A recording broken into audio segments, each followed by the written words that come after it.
Remue ménage. Remue ménage.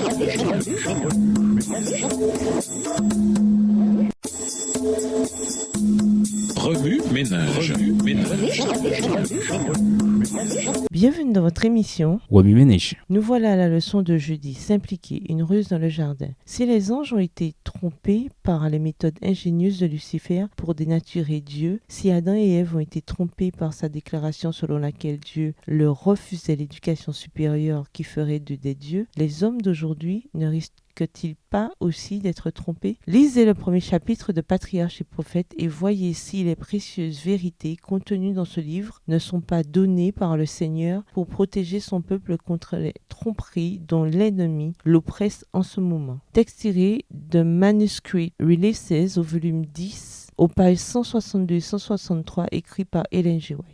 S'il cherchait à examiner la nature de cet arbre, il s'exposerait aux ruses de l'ennemi. Aussi leur fut-il recommandé de prêter attention à l'avertissement de Dieu et de suivre les instructions qu'il avait jugé bon de leur donner. Le fruit en était si beau qu'elle se demanda pourquoi Dieu l'avait défendu. L'occasion était venue pour le tentateur. Comme s'il lisait dans l'esprit d'Ève, il lui dit « Dieu a-t-il réellement dit « Vous ne mangerez pas de tous les arbres du jardin ?» À l'ouïe de cet écho inattendu de ses pensées, elle fut surprise et presque effrayée.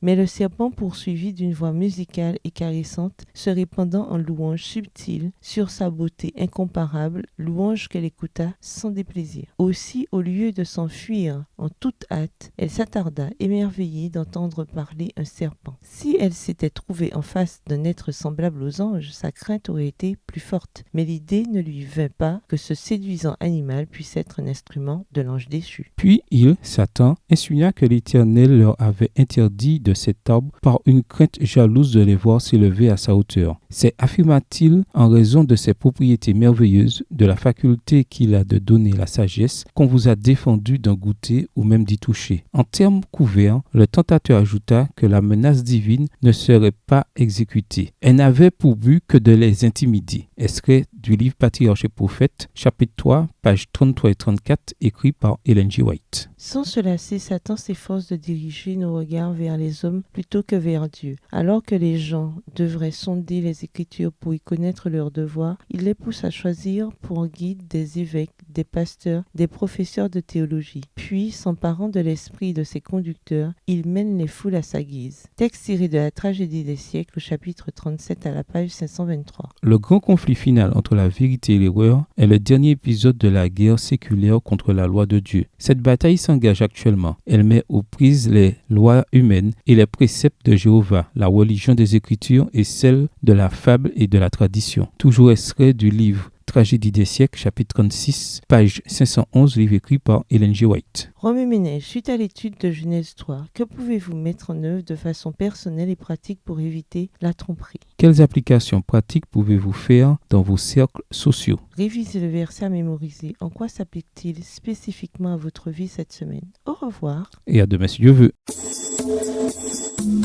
Remue ménage. Remue ménage.